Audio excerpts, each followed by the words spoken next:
Hi, Wilcox families. My name is Christine Dunn, and I'm a reading teacher here at Wilcox. Today I'm going to read to you Chapter 2 from Disney's A Wrinkle in Time, A Guide to the Universe. The film for this book was released in 2018, and I highly recommend reading this guidebook and then watch the movie.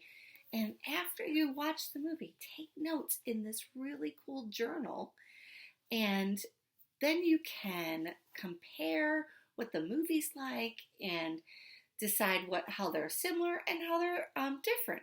And you might be surprised at what you see. I chose to read Chapter 2 because it's about the main character, Meg, and her family. So I want you to listen now to learn why she is such an incredible character.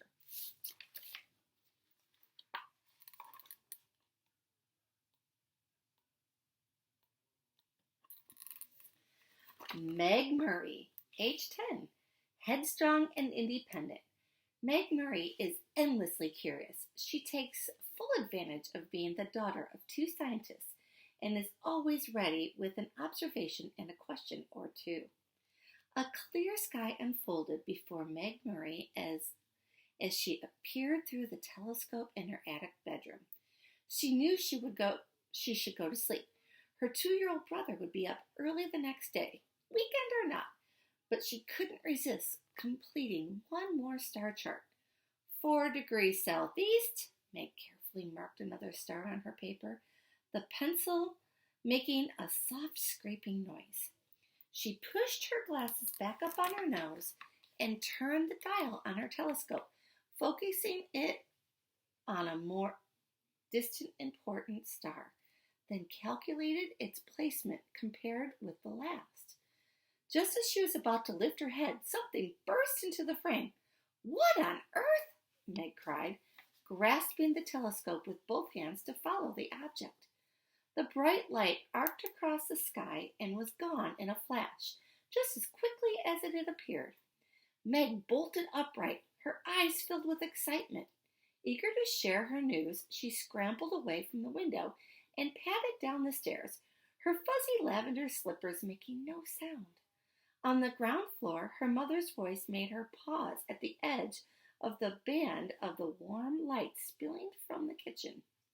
"He's so quiet, though," Dr. Kate Murray was saying.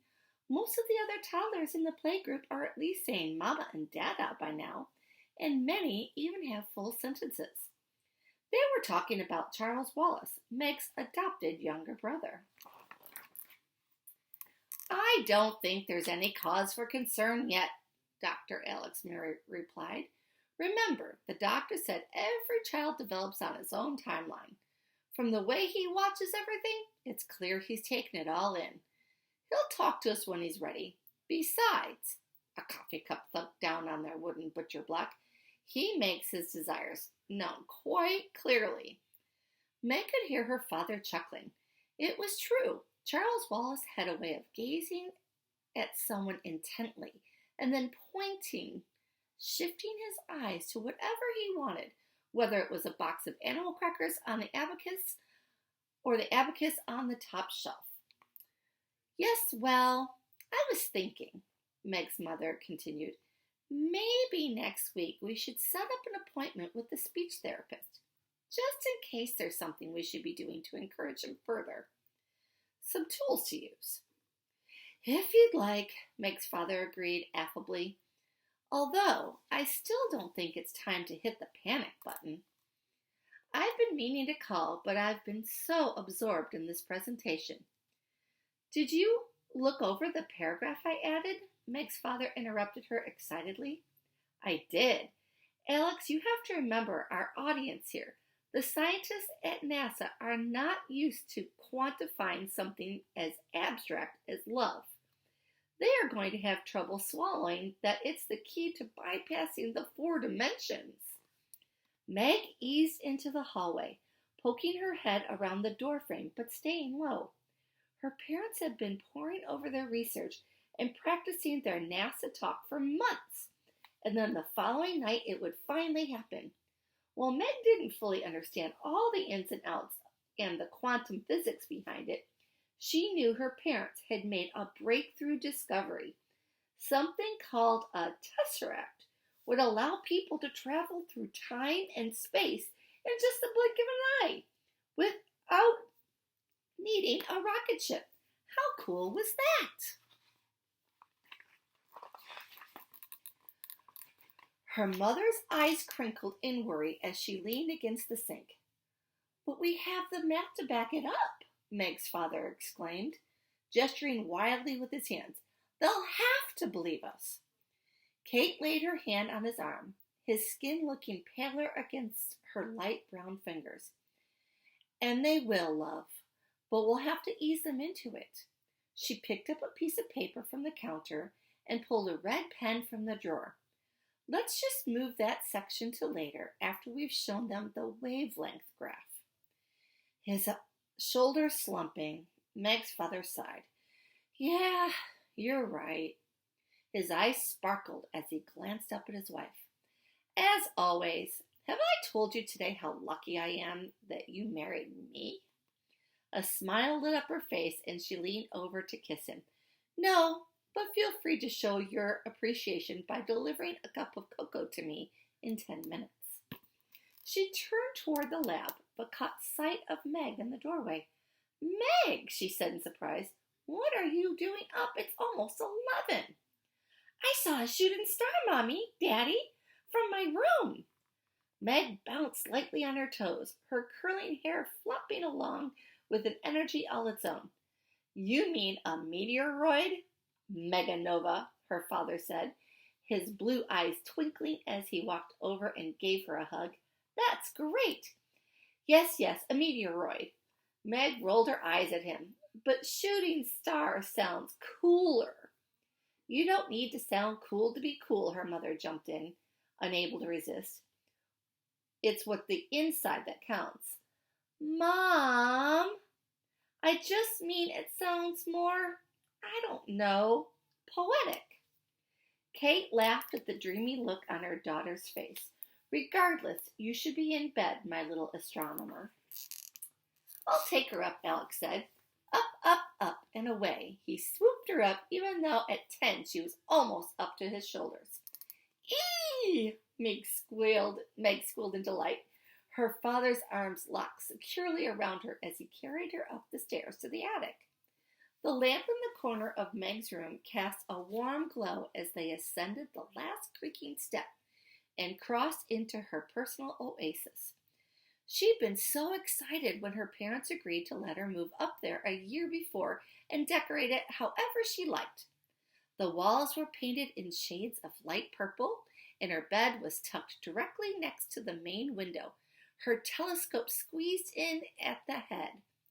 Her homework for Monday was laid out neatly on her desk next to her pencil case. Her father lowered her to the floor as he crossed onto the plush rug surrounding her bed.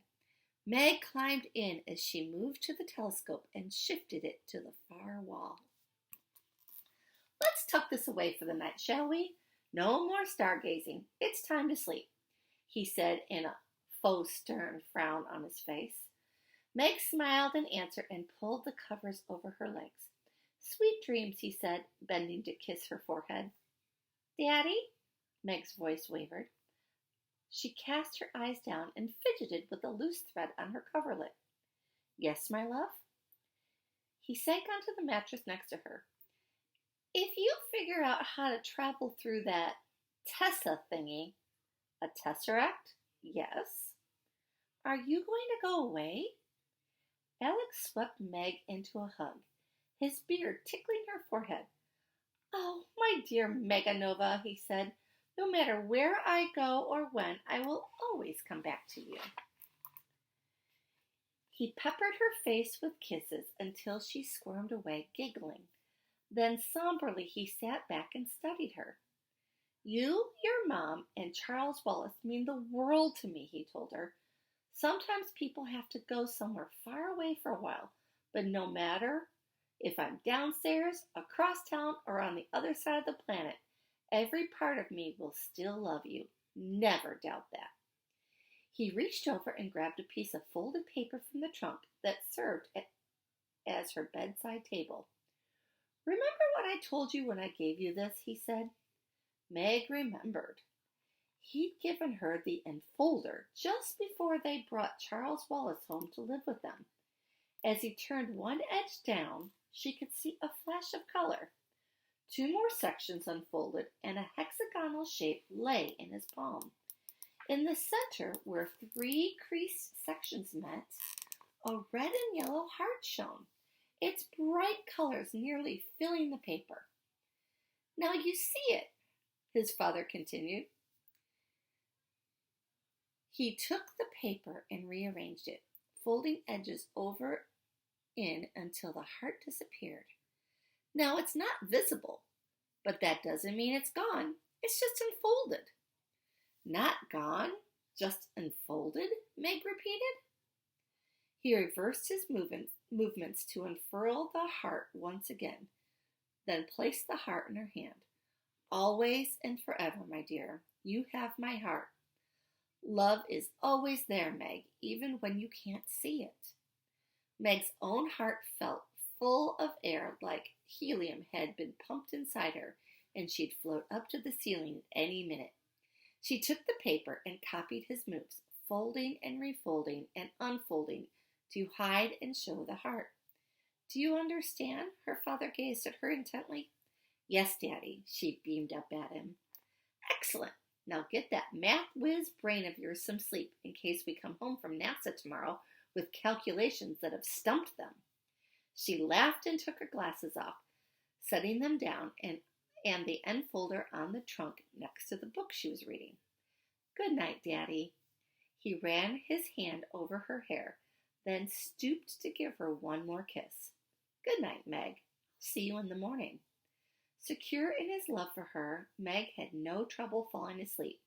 Visions of where that meteorite could have been going and where it had come from shooting through her head. But isn't Meg's family neat? I love how the heart unfolded and folded back again. Now it's your turn to read chapter 1 and the rest of A Guide to the Universe. Ask for your own copy of the book and the journal while supplies last. Be sure to email me and I will reserve copies that you can pick up at Wilcox. Remember, you can get both the journal and the book from Mrs. Dunn while supplies last. So it's a first come, first serve. I can't wait to see who reads the story and shares with me what they liked about it, and then compare it with the movie. That sounds really fun. Enjoy the book.